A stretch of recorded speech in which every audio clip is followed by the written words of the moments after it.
आज की इस वीडियो में एक्शन का पिटारा खुलने वाला है। पहले ही बता दूं कि ये मूवी सिर्फ उनके लिए है जिन्हें सिर्फ हैंड कॉम्बैट या फिर मार्शल आर्ट्स देखना पसंद है, क्योंकि वो लोग जानते हैं कि असली एक्शन का मजा सिर्फ हैंड कॉम्बैट में ही आता है। और एक बात, मैं 7 मूवी बताऊंगा, लेकिन उनके सीक्वल्स मिलाकर टोटल 24 मूवीज होने वाले हैं। तो एक महीने का कंटेंट एक ही वीडियो में, इस बात पे एक सब्सक्राइब कर लो। सो नंबर 7 में थोड़ा ओल्ड मूवीज से शुरुआत करते हैं, हमारे एक्शन गुरु सबके माई बाप जैकी चैन से। मूवी का नाम है ड्रंकन मास्टर, जो कि 1978 में रिलीज हुई थी, लेकिन इसका एक्शन इतना काबिल तारीफ है कि ये तुम्हें ओल्ड महसूस होने ही नहीं देगा। हीरो तुम्हारी तरह बदमाशियां करता था, इसलिए उसके बाप ने उसको तमीज सिखाने के लिए कुंफू टीचर के पास भेज देता है। कुंफू की ट्रेनिंग एंड जैकी चैन का ह्यूमर, ये दोनों एक साथ मिलकर बहुत ही फनी लगने लगता है। एंड एक्शन बहुत ही प्योर एंड रियल लगता है, जिसको देखकर तुम्हें मजा ही आ जाएगा। इसकी ऑफिशियली एक सीक्वल बनी है एंड ये हिंदी में भी अवेलेबल है, तो जरूर चेकआउट कर लेना। नंबर 6 में रॉकी बाल्बोआ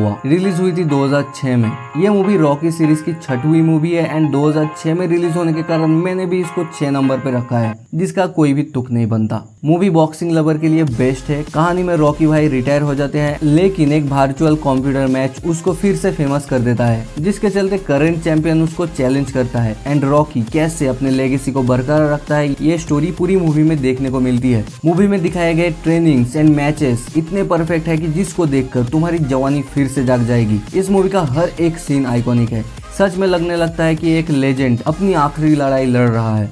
नंबर 5 में म्यू थाई लेजेंड टोनी जाकी ओंग बैक, जो कि 2003 में रिलीज हुई थी। थाईलैंड के एक छोटे गांव का लड़का अपने गांव की चोरी हुई बुद्धा की मूर्ति वापस लेने के लिए बैंकॉक चला जाता है। वहां उसका सामना होता है बड़े बड़े गैंगस्टर्स से एंड वो कैसे बुद्धा की मूर्ति लेकर वापस गांव आता है, ये मूवी की पूरी कहानी है। मूवी में म्यू थाई आर्ट को इतने अच्छे तरीके से दिखाया गया है जो कि काबिले तारीफ है। एंड इस मूवी की नॉन स्टॉप एक्शन, कहीं कहीं तो अनकट फाइट सीन जो कि और भी जबरदस्त होती है। इसकी टोटल 3 मूवीज रिलीज हुई है एंड तीनों ही एक से बढ़कर एक है, तो जरूर चेकआउट कर लेना। अब नंबर 4 की बारी। मैंने kung fu, boxing and Muay Thai इन तीनों आर्ट फॉर्म के ऊपर मूवी बताई है। अब जो बताने वाला हूँ वो कुंफू का सेकेंडरी वर्जन है एंड बहुत ही जबरदस्त है। मूवी का नाम है इप मैन, जो 2008 में रिलीज हुई थी एंड फाइटिंग स्टाइल विंग चंग है एंड इसके टोटल 4 मूवीज हैं। एंड कहानी कुछ ऐसी है कि चाइना के एक मार्शल आर्ट्स टीचर जिनका नाम है इप मैन, वो विंग चंग का एक्सपर्ट है एंड उसका ट्रेनिंग भी देते हैं, लेकिन वार के दौरान जापानीज आर्मी से अपने शहर को एंड मार्शल आर्ट्स की इज्जत को बचाने के लिए उसको लड़ना पड़ता है।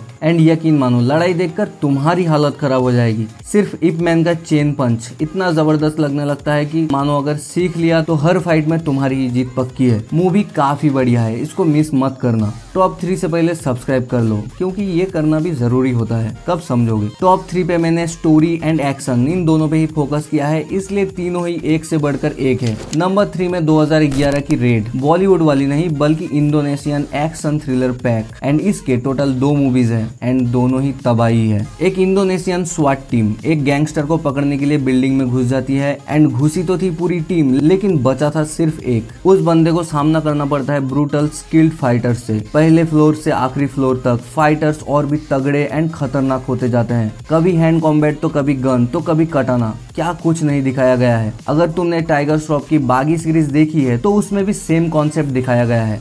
कोई कमेंट में कॉपी नहीं लिखेगा, वरना दादा बुरा मान जाएंगे। ये सारी बातें यहाँ नहीं करते बेटे, छोटे नहीं। ओवरऑल मूवी एक हिडन जेम से कम नहीं है, तो इसको मिस मत करना। नंबर 2 में एक्शन का बाप hand combat legendary movie undisputed, जो 2002 में आई थी। पहले ही बता दूं, इस मूवी को देखने के बाद ही मैंने डिसाइड किया था कि मैं भी मार्शल आर्ट सीखूंगा एंड मैंने सीखा भी।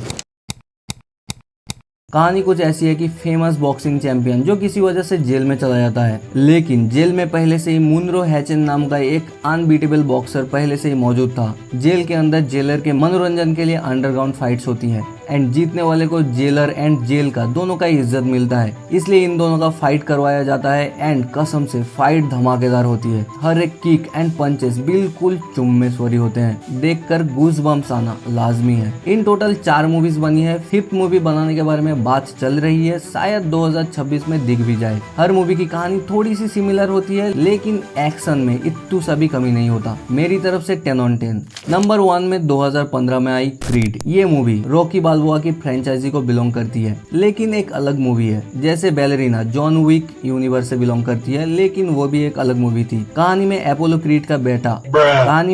क्रीड का बेटा एडोनिस क्रीड अपने खुद की लेगेसी बनाना चाहता है। आखिर कितना दिन बाप का नाम से जीता रहेगा, इसलिए वो बॉक्सिंग करने का फैसला लेता है एंड मदद मांगता है रॉकी बाल्बोआ से, जो उसके फादर के दोस्त थे एंड पहले से ही एक बॉक्सिंग लेजेंड थे। रॉकी मान जाता है उसको ट्रेनिंग देने के लिए एंड स्टोरी आगे बढ़ने लगती है। इस मूवी की खास बात ये स्टोरी ही है, कैसे वो लड़का बिल्कुल स्क्रैच से अपने आप को बिल्ड करता है एंड एक चैंपियन बनता है। ये मूवी में दिखाए गए बॉक्सिंग ट्रेनिंग एंड मैचेस बहुत ही जबरदस्त है। पहली बार देखने पर तुम भी ये ट्रेनिंग करना चाहोगे। इन टोटल इस फ्रेंचाइजी के सिर्फ 3 मूवीज है एंड तीनों ही एक से बढ़कर एक है। और एक बात, अगर मैं गलत नहीं हूँ तो तुमने ज्यादातर मूवीज नहीं देखी होंगी, फिर भी कमेंट करो तुमने कौन सी मूवीज देख रखी है। मिलते हैं नेक्स्ट जॉनरा के साथ, तब तक के लिए खुदा हाफिज।